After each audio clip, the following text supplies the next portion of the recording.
Ishgard cannot well endure another assault. Even should her knights succeed in turning back the Horde, the casualties will be catastrophic. But what other choice do we have? It's not like we can talk it over with them. Dragons and men aren't exactly on speaking terms. With certain notable exceptions.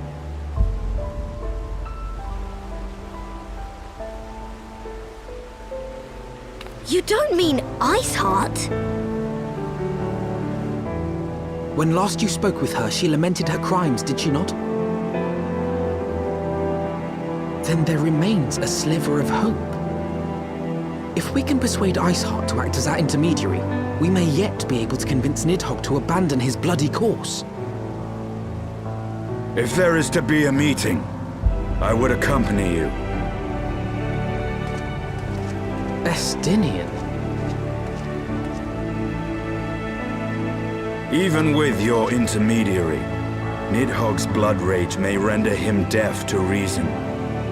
However, the mere attempt may afford our forces precious time to prepare. Of course, you might also consider a more direct approach to ending this conflict.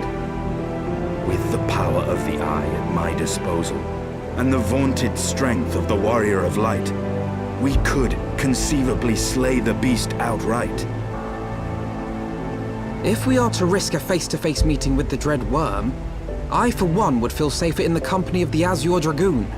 However, I should only turn to your lance if my words failed to find their mark. Is that clear? Perfectly. I shall assume that Iceheart enjoys similar diplomatic protection until instructed otherwise. A word of advice. Think carefully before divulging the particulars of this plan to Sir Emeric. 'Twould not do to have the Lord Commander accused of consorting with heretics. Indeed. I thank you for your counsel, Estinian. We shall be honored to have you with us. I am glad to be of service.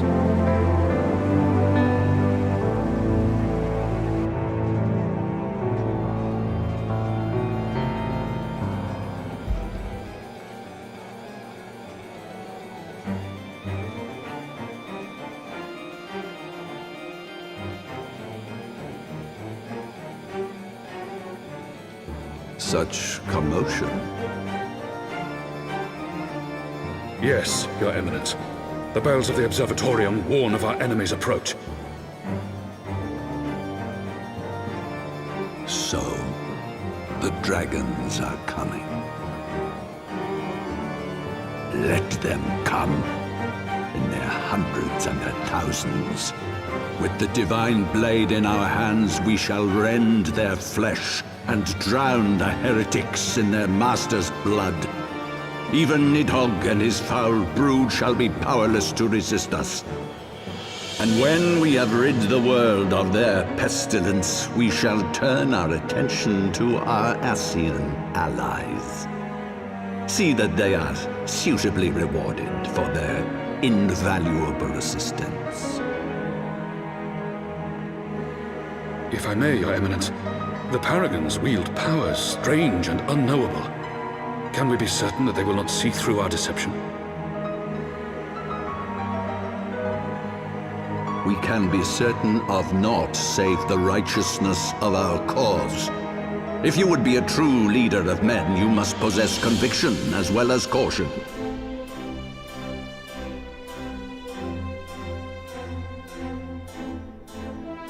We seek to excise the root of an evil that has blighted us for 1,000 years. The risk is worth the reward. And what of Estinian and this Warrior of Light? They have plans of their own. Leave them to their purpose. We must each play the role we have been given. You and your chosen brothers most of all.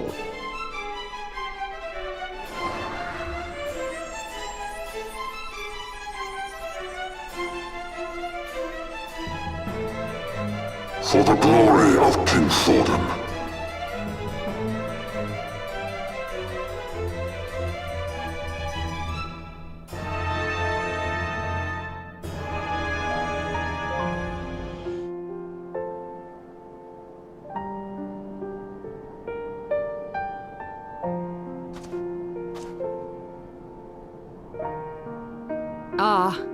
I should have known it would be you.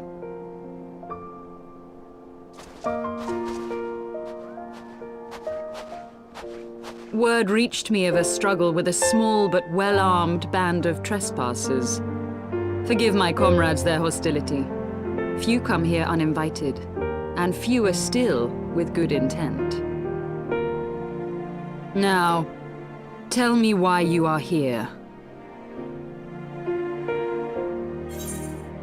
So, you seek to stem the Dravanian tide with talk? A romantic notion. If you but knew the truth, the spark which lit the flames of this animosity, you would understand the futility of your quest. Shall I relate it to you? The sordid history my gift has shown me, that which the Holy See has taken such pains to suppress.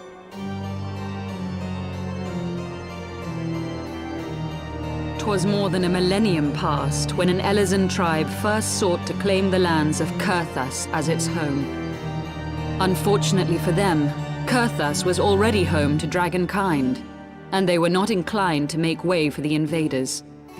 Thus did a bloody war begin, a war which might well have rumbled on until one or the other side was exterminated, had it not been for the resolve of a single woman. That woman's name was Shiva.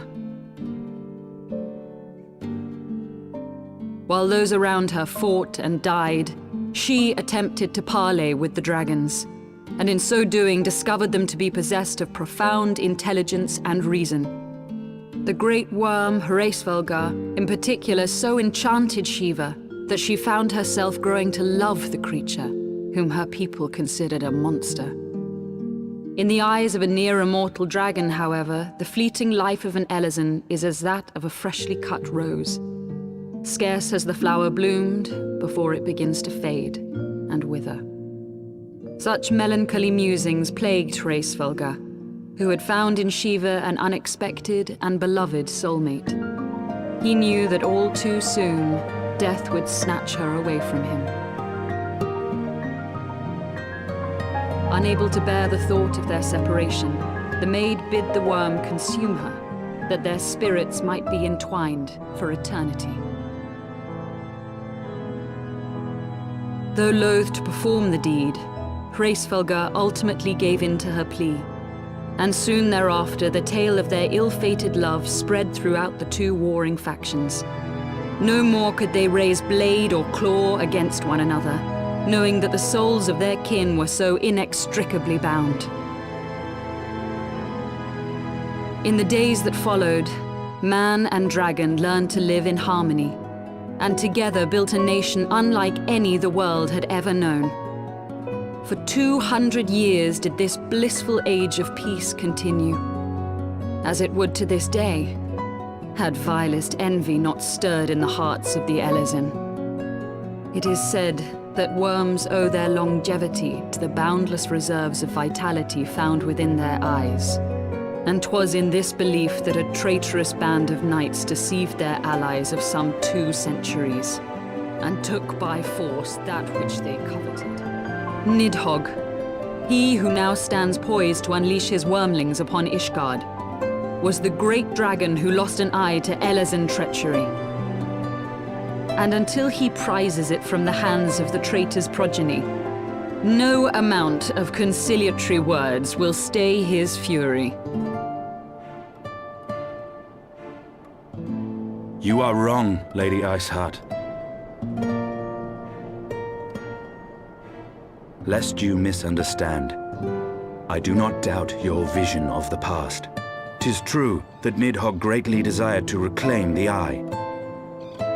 Indeed, it was for that very reason that I kept it with me as I roamed the land, attempting to draw him away from the city.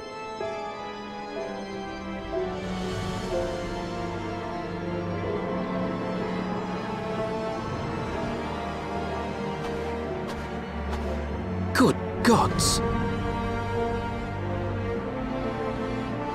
Until recently, Nidhogg seemed unable to resist its allure and pursued me relentlessly. Needless to say, that is no longer the case.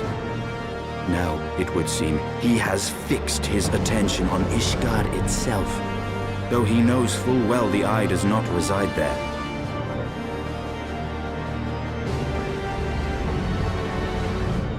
You believe he targets the capital for another reason? I believe reason has all but left him. Through the Eye, I feel much of what Nidhogg feels, and the dragon's thirst for vengeance will not be quenched by aught less than a sea of blood.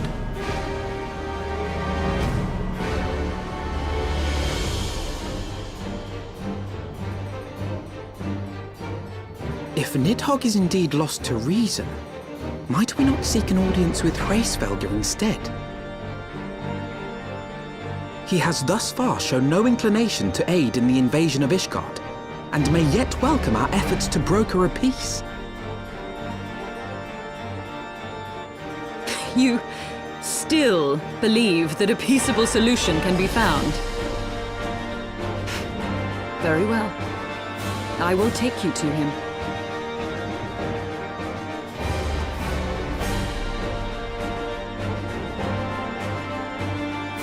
Our road will lead us to Dravania, the homeland of dragonkind. There we shall ascend unto the clouds, where Hraesvelgr resides.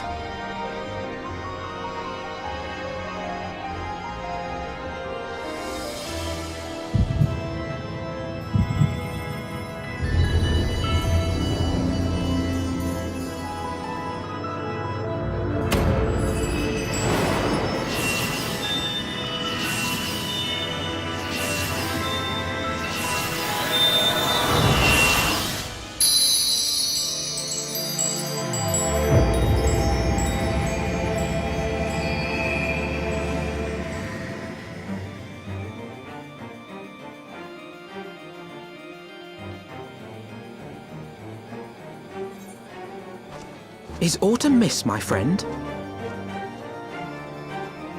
I sense the many battles are beginning to take their toll. Rest a while, and should you lose sight of us, Dravania lies beyond the mountains to the west.